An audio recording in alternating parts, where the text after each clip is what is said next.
Hey guys, well in this episode we're talking all about the developing male and looking at sort of the different phases that men go through from, their early, preteen years and before that and into the more hormonally volatile ages of like the 20s, 30s and 40s and how hormones swing through a man's timeline into what's known as andropause, right? A term that Nick is still adjusting to.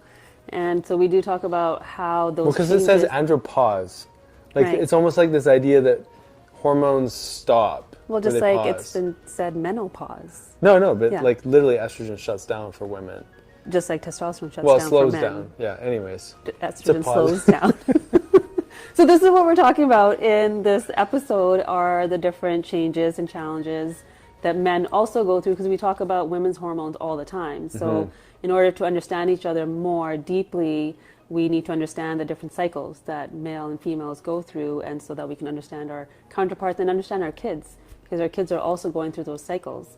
And so the more we understand them, the easier it is to navigate these changes. Yeah, so we talked about parenting, relationships, developing men, and we talked about Avatar. Yeah, we talked about a lot, so enjoy. And please let us know if there's anything that you want us to cover in terms of hormones and relationships. So one of the things I think that we've all really recognized over, maybe our own life or over the past few years is that community is so important, and having a safe space to really reflect on what's important, and obviously with regards to your health, but also just other aspects to life. Yeah, we've had different conversations with different guests, even our own patients and each other, about that safety piece, that without safety, healing actually can't occur. And that this is what we love about some of the groups that we've created, especially our Health Ignited Club, where we come together and create a safe space so that everyone can heal together, grow together, learn together, and really understand what's important as a collective, so that we can also work on what's important as an individual. Yeah, and it's interesting because I think there's so much information in the world, right? And it's easy to get lost, and there's all the how to solve this problem, how to work on this aspect of your lifestyle. And what Sonia and I do is we've got a wide range of different mentors and including the podcast guests that we've got a chance to connect with. And so we get a chance to filter information, as we all do, down into our own unique parts in a way to articulate that into your unique lifestyle. And we found great value in being in mastermind groups and collaboration and learning from other people. And so the whole goal of our Health Ignited Club is to bring all of that wisdom into these communities. So we'd love for you to join that community. There's already amazing individuals in there, so we can support each other, because really if we become more aligned with ourselves, that's when we're going to make change in our own life and everybody else's. Yeah. So if you find out more, go to drsjensen.com and you can learn more about the Health Ignited Club there. Okay, we're back with another conversation around hormones and relationships. Yes. And we talk so much about women so often. And some interesting themes came up in the last conversation that some people were interested in. And so we wanted to dive a little bit more into men's health, and we've got 2 young boys, and so we think often about hormone balancing and development, and from a mindset, emotional growth point of view, but also obviously a physical one too. So what are some things that come up for you when we start addressing men's hormones, and with this sort of understanding of kids in the world that we're living in right now? Yeah, so I've been studying and treating women's hormones for a long time. And then when we had our boys, I thought it was important for me to start understanding men's hormones so that I can understand them a little bit more deeply, especially when our oldest turned around 7. You could sense there was a change happening for him. So I wanted to learn how I can best support him and educate him so that he understands what's happening in his body and why his behaviors, his thoughts, his reactions, especially with like frustration and anger, why they were happening, because not only are their hormones changing or developing, but their brain is also changing. So I have found in my conversations with him, the more I can support him in understanding what's going on, the easier it becomes to, one, for us to navigate their changes, because as a mom, we tend to feel, and I know parents, like men, dads as well, but there is this like very particular link between mom and child, and there's even studies that have shown when they've tagged X and Y chromosomes within a mom after she's given birth, they see the tissues of the fetus morphing into a mom's lungs and her heart. So they literally become a part of you. So sometimes it's hard to differentiate between their feelings and what's going on for them and our own. So for me to step back and understand that, oh, he's going through hormonal changes, brain changes, all of this is happening for him, that this moment isn't really about me, it's about him. So how can I best support him? It's not always perfect, but it's a start. Mm-hmm. So you said something specific around 7. Like, what did you feel like you noticed around 7 that shifted with Kyan? He was just going a bit more internal. I mean, he's always been a more Obstinate? observes. He's an Observant. observer. Okay. He's observant. And he's obstinate too. I don't even know what that means. Stubborn. Oh, okay, yes, stubborn. But I just noticed more of that with him. Yeah. And just noticed his mood changes. That was like the big one, where he would have these ups and downs, whereas before he was very even keel and really easygoing. I mean, he'd have his like moments, but it was just becoming more and more often. And then it's also when I realized, oh, he's not a little guy anymore, that we have to change the way we're parenting him. We have to coach him more than, like, it's not survival anymore. It's like he's developing into his own person. Yeah.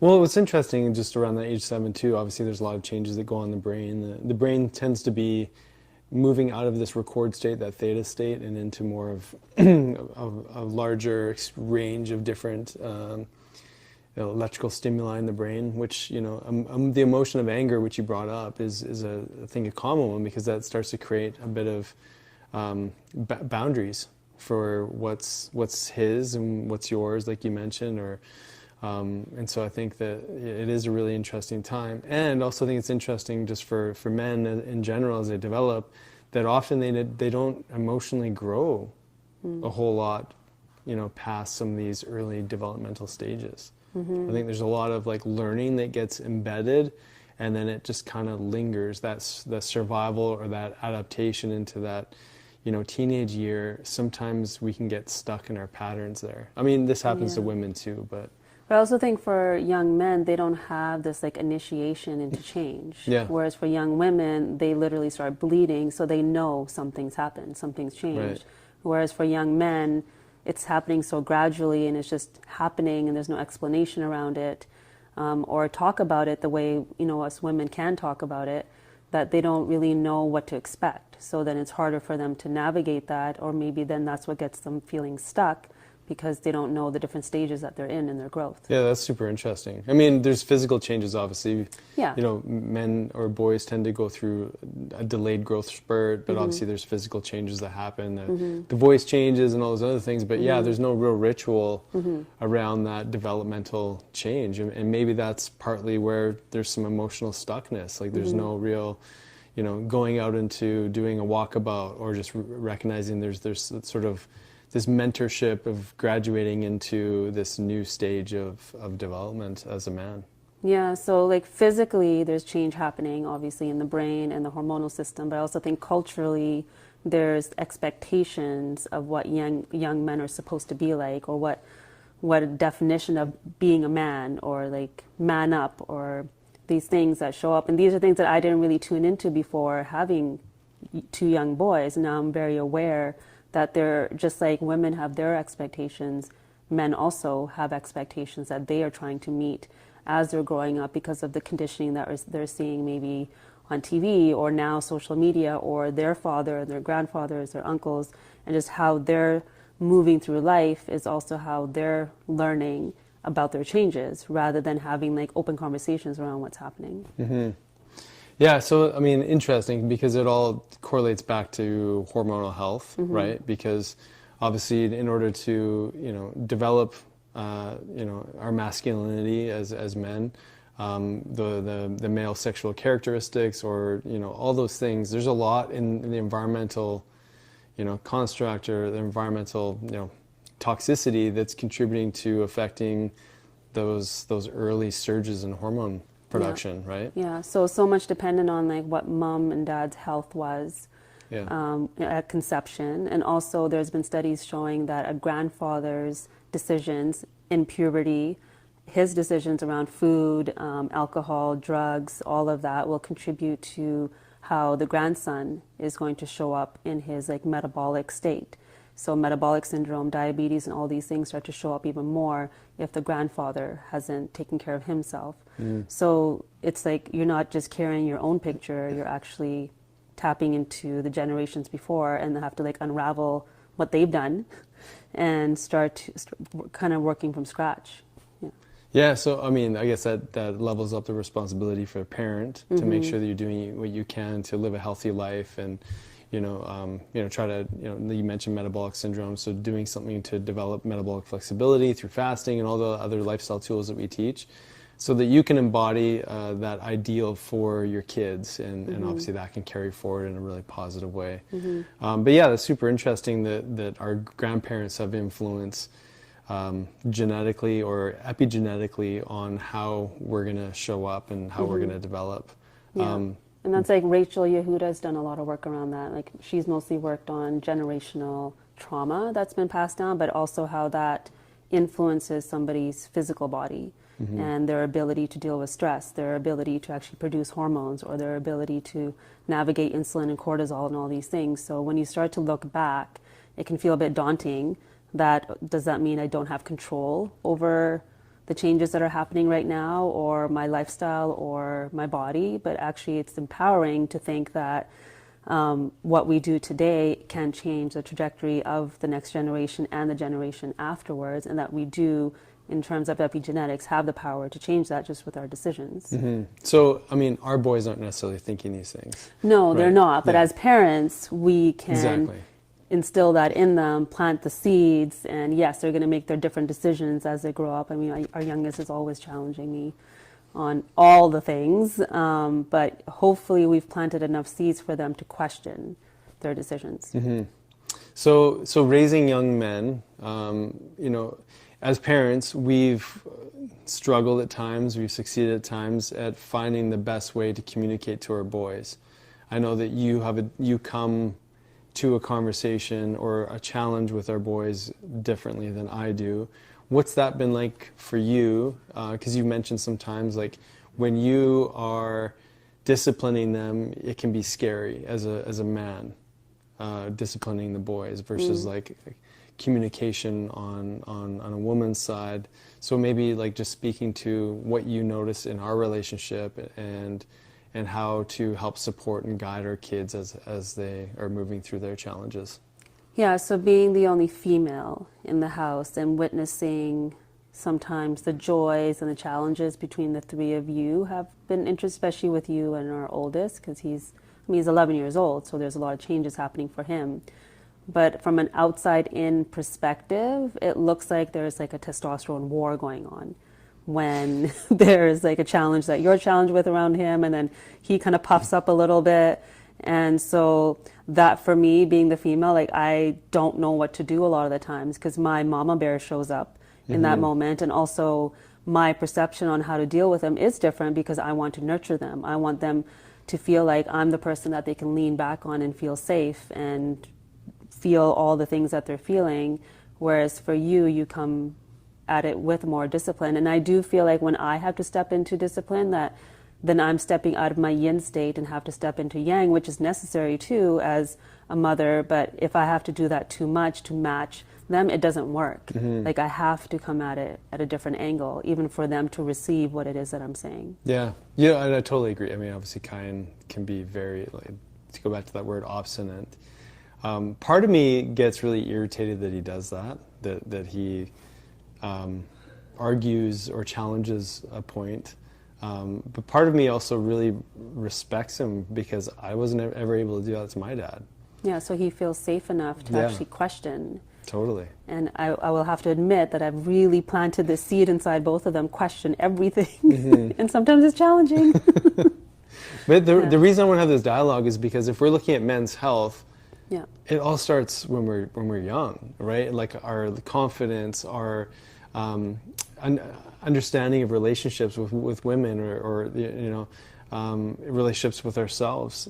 So much of where men get stuck now in their health, let's say in the 20s, 30s, 40s, and beyond, so much of it starts, in the early childhood years.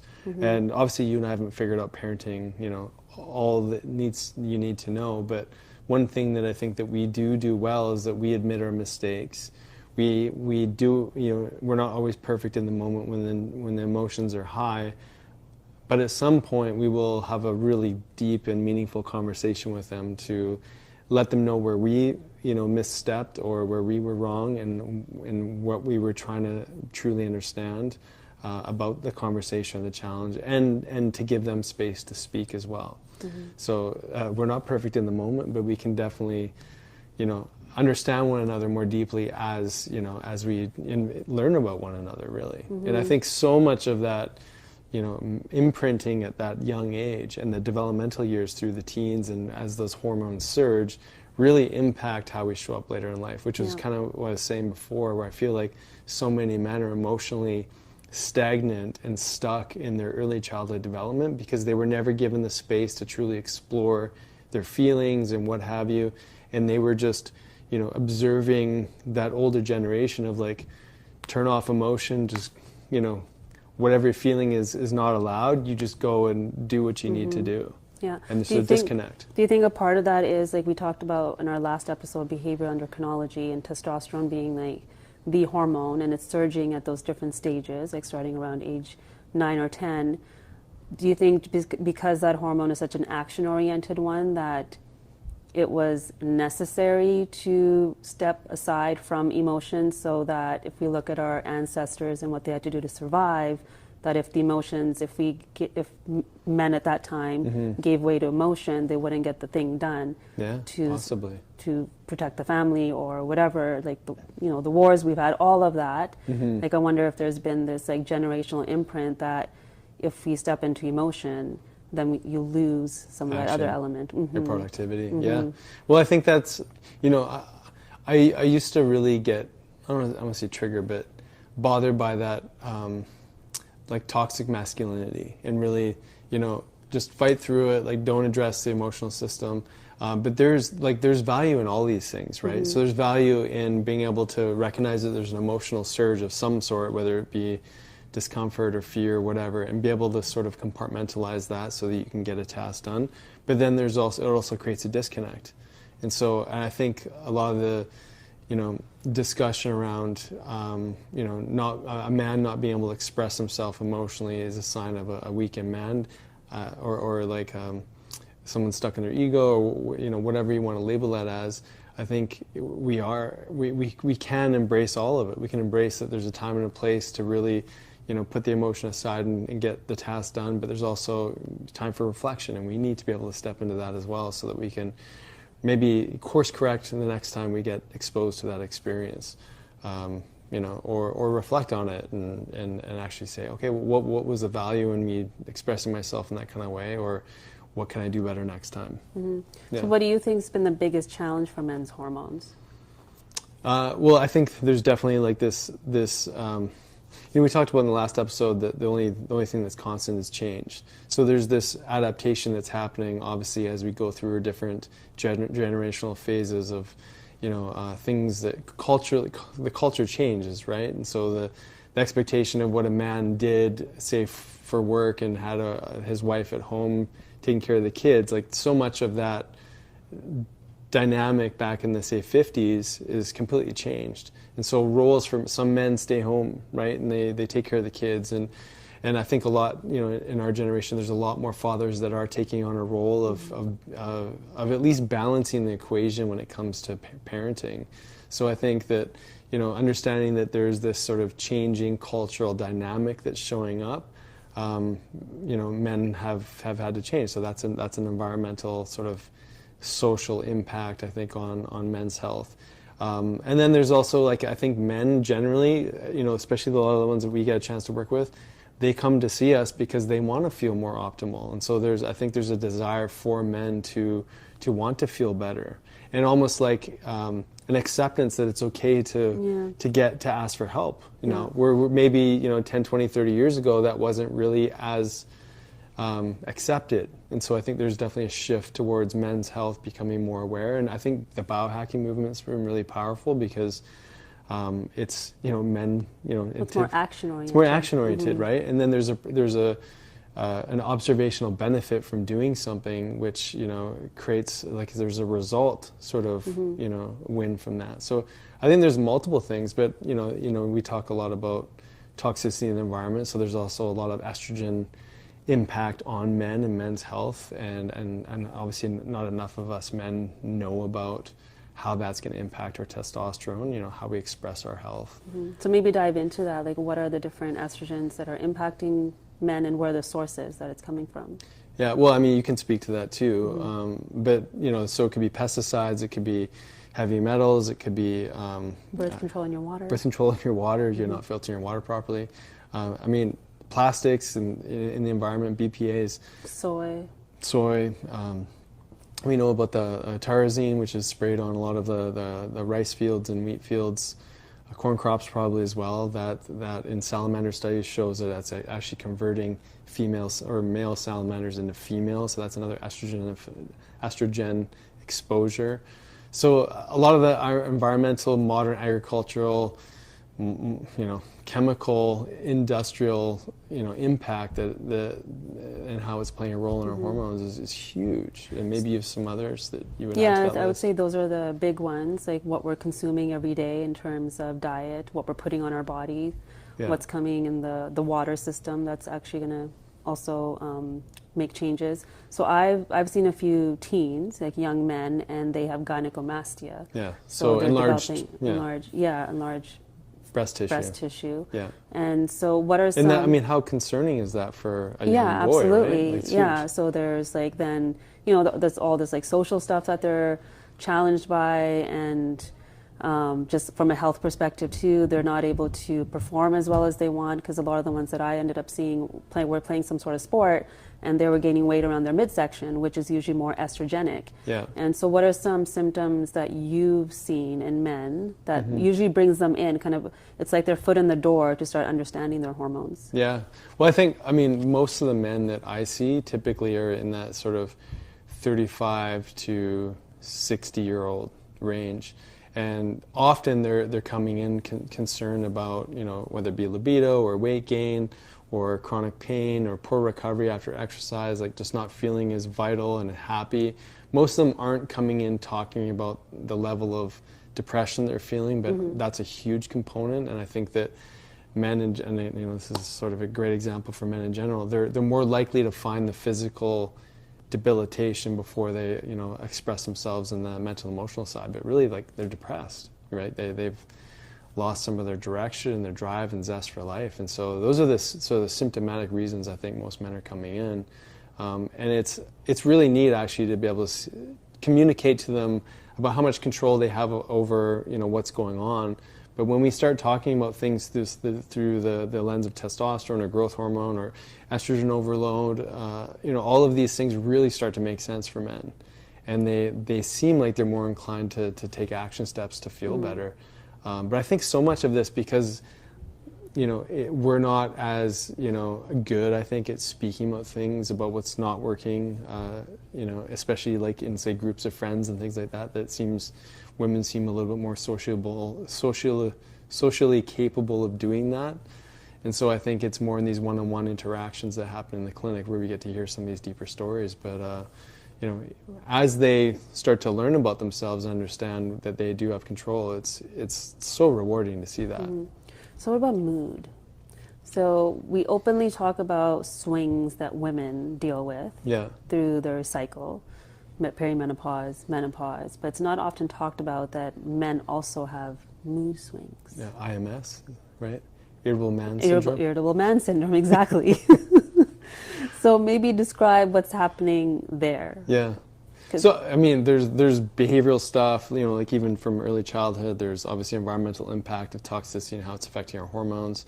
I think there's, maybe expectations that of maybe men not feeling like they're showing up in the way that they want to, and so they're looking for, people to blame.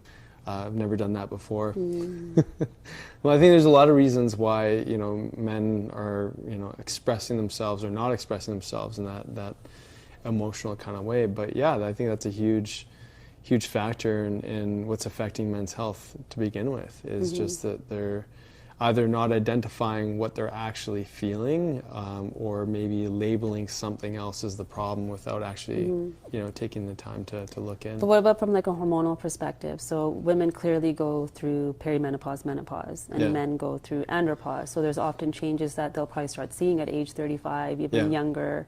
We know we start losing testosterone at age 25. So depending on their lifestyle, what they're eating, how they're thinking, and all these things will influence how quickly they move into andropause. But not all men can identify that that's what's going on. Just like we talked about in the early years, there's no initiation. There's also no talk about what's happening. We just call it the midlife crisis. Instead of like, oh, there's actual physical changes happening for men, and what's going to influence that. So whereas women have this monthly cycle, that there's a lot of variation throughout that month.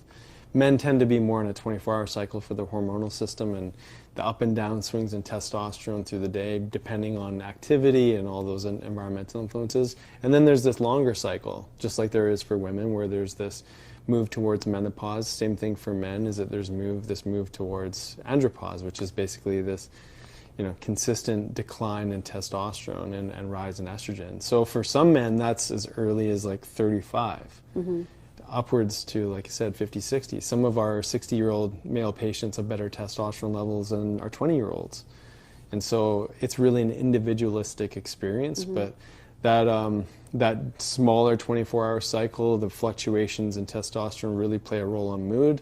But then there's this natural decline of testosterone, growth hormones, some of these other things. You mentioned this with regards to female hormones too. From the age of 25 to 40, there's expected to be at least a 50% drop in overall expression of testosterone. And that will expedite with all like the chronic stress, like the poor recovery, not sleeping well at night, the wrong kinds of foods, maybe over-exercising or under-exercising, metabolic health, so on and so forth.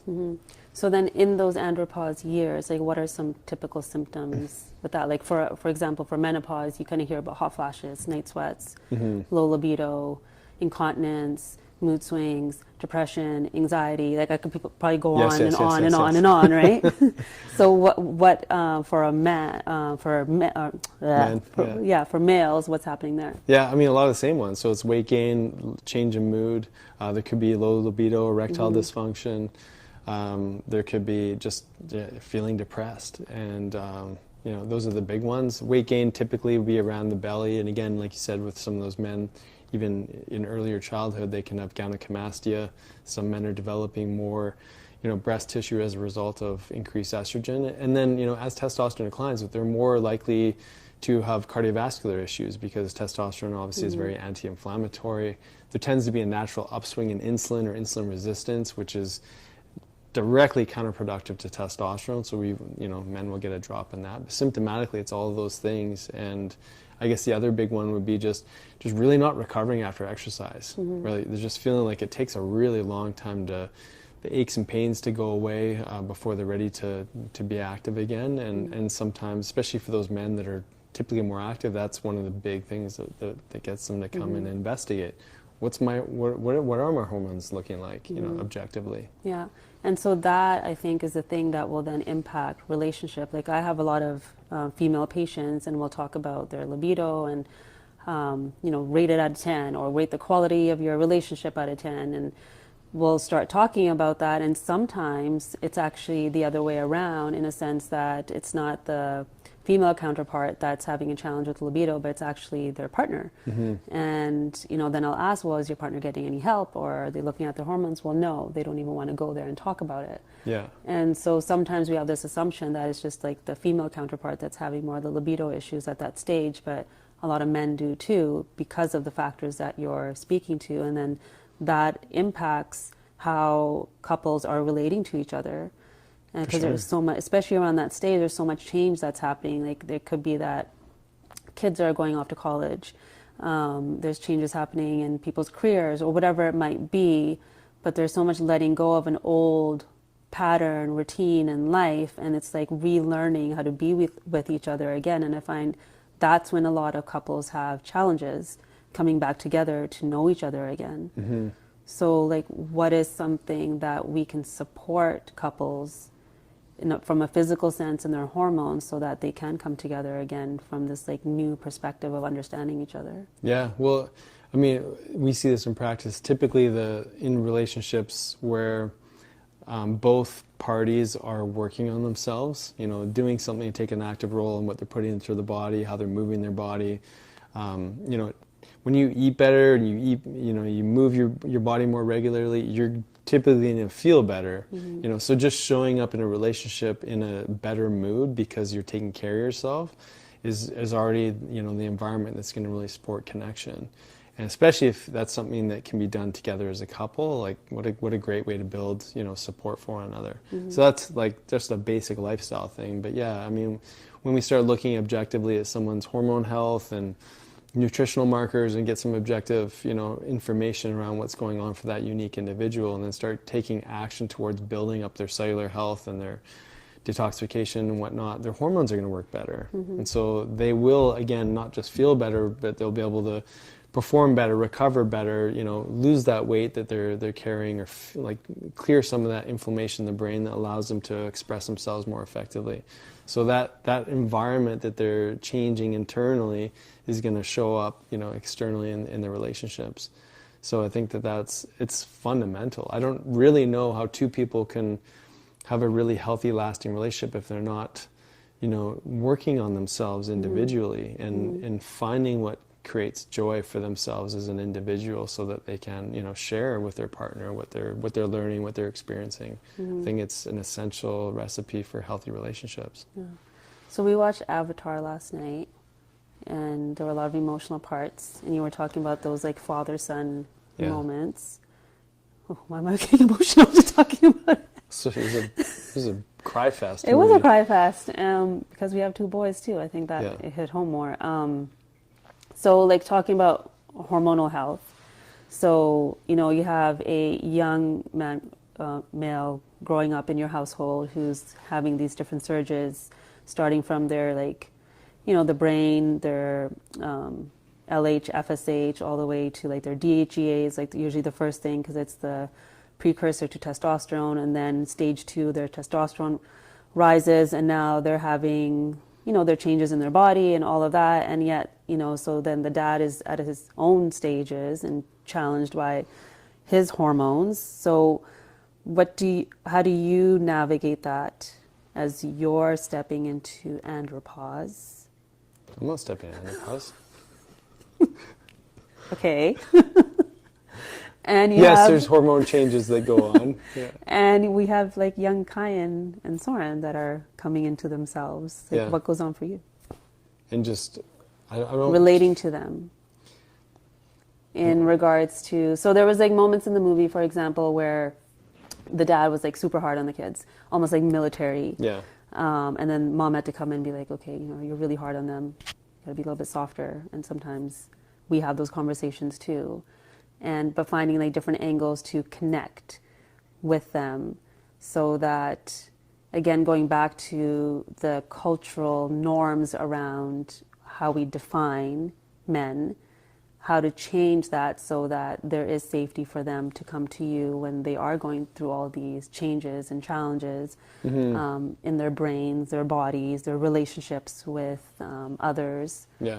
Yeah, so how do you navigate that? That was like, there's so many different... So many questions in that one. But I just want to make sure I was sort of addressing it in the way that you're asking. Mm-hmm. So, I mean, one of the things I've been thinking about lately, especially over like these holidays, is that I feel like as a result of me taking interest in what they're doing, they're going to be more likely to engage in conversations with me. So I make an effort to play video games with them, or do Lego with them, or take them out to the soccer field and just play with them. And I think that, obviously it's enjoyable for me, but I also feel like that's our opportunity for bonding, is actually through activity. Right. So I think and I know this personally, I feel I would much rather hang out with a bunch of my friends doing an activity, going for a hike, playing soccer, or like playing a game of some sort, being in action, because I think that that's where men thrive, is in that surge of that action hormone. You mentioned testosterone. And there's something about building connection through activity that's really, really important. And I find that when I'm engaged with my boys in that way, the conversations that flow after being in activity and doing some sort of challenge together are fun. And they're really, the conversation is very easy and free-flowing. It's not forced at all. So I recognize that even if there's frustration with the boys in any capacity, it's always best if I can engage them through an activity. And so, you know, when I sort of reflect on some of the dynamics in the movie that came up and how he really came at his boys with more of this militant, sort of disciplinary kind of style of conversation, part of it was like, well, they're living in the wild. They need to be really clear about, you know, what's okay, what's not, what can create more, you know, opportunity for danger versus not.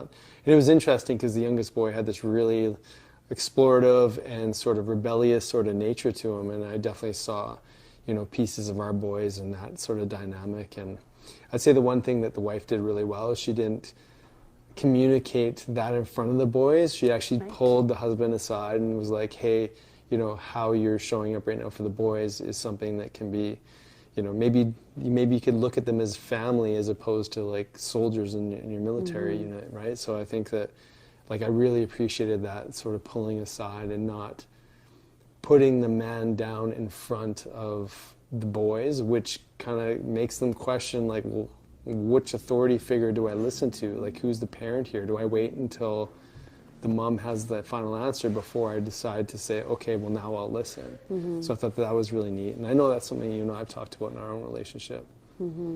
Yeah. Any thoughts on that? And not even just that last part, but like, you know, yeah. Yeah, I think just going back to the action piece, I think is really important for the listeners to tune into. When, again, going back to like how physically a male brain functions and the hormones, and for females it's very different. It's oxytocin. So for me in my time with the boys, it's we're baking, or we're doing art, or we're doing something else, or we're going for a walk. It looks very different, so it creates different space for them to connect and conversate, whereas for male counterparts that might be a little bit different. So I think understanding that about each other can help support this relationship, but then it can also support relationship between parents and their kids too, knowing just what their biology is and what it's actually needing to support them, so that they understand too when there's different emotions going on, whether it's anger or frustration, which is something that happens at that stage. During puberty, their prefrontal cortex is also developing, so sometimes they get angry but they don't even know why they're getting angry. So we've had conversations with Kyan around, like, it's probably because you're changing, there's changes happening, and he's communicated, I don't even know why I'm upset right now. And so it's great that he's able to communicate that, and then we understand what's going on, and then fueling him with the knowledge of, like, well, your brain's changing, so this is normal. Because I think what happens is, if they're not validated and how they're feeling and the changes that they're going through hormonally, that's where they get stuck emotionally. Because then they feel like there's something wrong with them, instead of, wait, this is just part of development, this is just part of growth, and it's okay. Yeah, totally. Yeah. You know, and do you think that we give them enough space to, you know, have that kind of awareness? No, I mean, we're still learning as parents. So there's definitely moments where, like, we're going to get triggered because of our own stuff, and own experiences, and I have to pause often to figure out, again, like what I was talking about at the beginning, like, is this his, is it mine? When am I supposed to step in? When is what he's saying and doing not okay, and where's the boundary? So I think there's always questioning, but I think they're just important conversations to have with them. So let's jump into the other aspect of that. So like the parenting side of things, when, you know, is it always the right thing to do to like support the parent when they're disciplining the kids and not step in? I know what you want me to say here. No, because I think it's important dialogue, because maybe there is a time where we're like, okay, how can we look at this differently? You know, in a conversation. Let's say that there's a dynamic where the father's disciplining the kids in a certain kind of style. The mom doesn't agree, with the way that things are playing out, the mom takes upon herself, and again the roles could be reversed, but the mom takes upon herself to side with the kids or say, listen, your dad isn't, you know, listening well to you guys, or like what kind of dynamic do you think is the optimal way forward? Okay, let's just call it as it is. So we are talking about us here, because there are times where, yeah, I feel like how you're approaching the conversation with them isn't going to get the results that you're actually looking for, knowing, especially the older ones, tendencies and what he's trying to communicate, because him and I are so similar. Yeah. And so I would say for me, because of probably my past experiences and everything, my mama bear comes up first, and my first instinct is to protect them, no matter who's on the other side of things. And sometimes... Do you think that that's been developmentally helpful, or do you think it's just an acute strategy? I don't know, because I question both, because we're trying to teach them to question everything, even authority. Because we're parents doesn't mean we have all the answers. So I understand the cohesive front that parents need in order to create a stable and steady environment for kids where they can fumble and they know that we're like grounded with each other. I understand that too. But I also, just because of my past experience, if we don't teach them to question authority, then it feels like authority can do anything to them. And that's like a deeper conversation around even our conversations with them about their body autonomy and all of that. If you teach a child that an adult is always right in what they're saying and they can do whatever, say whatever, then when will they speak up if an adult is crossing a boundary? That's very clearly there. It's very confusing. But from a parenting perspective, I understand being the team so that they can land on the team. And I also feel like if it's very clear that that other parent is in their own story and emotions, then I think depending on the intention and the tone and all of that, I think the other parent can question in front of them. But that's my opinion. Yeah. Well, it's interesting because when I think back to being a kid, when it came to discipline, it was rarely my mom that disciplined. It would happen, you know, from time to time, but we were afraid of my dad. It's like when he was angry, it's, you know, clear the room. You do not want to be around. And, you know, we kind of brought this up earlier. Part of me wants, you know, them to always listen, but there's also another part of me that really respects that they can speak back to me, and as they grow, they're actually getting more articulate, you know, what they're actually feeling. With what they're actually feeling. And so sometimes these like headbutting experiences turn out to be these really beautiful conversations that happen. And so I think like as a parent, we're so quick to like try to stop the noise in the moment. It's like there's an acute stress, like we're maxed out, the kids are maxed out. It just needs to end. And so we try, I think as parents, we try to find the quickest strategy to stop everything and sort of reset. And so maybe that's part of the role that you're playing, is to like, how do we just shift this energy and maybe like interfering with my communication seems like the fastest way forward. You've got a ton of stuff on your plate. You're like, I don't want to deal with this, so let's just try to shift it. And I get that, and I can understand that. And I think that there's definitely a more effective strategy as parents to say, like, you know, just like in the movie, you should pull them aside. Hey, I noticed this was going on. Why don't we try, you know, engaging with them in this kind of way? Or maybe when we're in the middle of that acute challenge, just come into the conversation from a different angle that sort of addresses both people without being condescending or, you know, challenging, you know. Not that there's hierarchy, but not challenging either sides, but just trying to find a peaceful platform. But all that being said, I think it's just interesting how we're so quick to try to solve the problem now. Right, and like, which is a very like male testosterone, sure action-oriented yang type of way of being. And I think because culturally that's what we're taught, that there has to be a problem to that solution right in that moment. Totally, and I'm so guilty of that. Like, like I really want to come to a conclusion. Even if you and I are in a disagreement, like, you know, you can still be mad at me, and I'm just like, Sonia, let's move on, let's just get over it. And sometimes you need space to just diffuse, and me, I'm like, okay, I'm ready to move on. You know, as growing up, you know, with an older brother, we would like fight, butt heads, whatever, and then like 2 minutes later, all was good. Like we were Yeah. we were done with it, and we wouldn't even think about it. There was no resentment.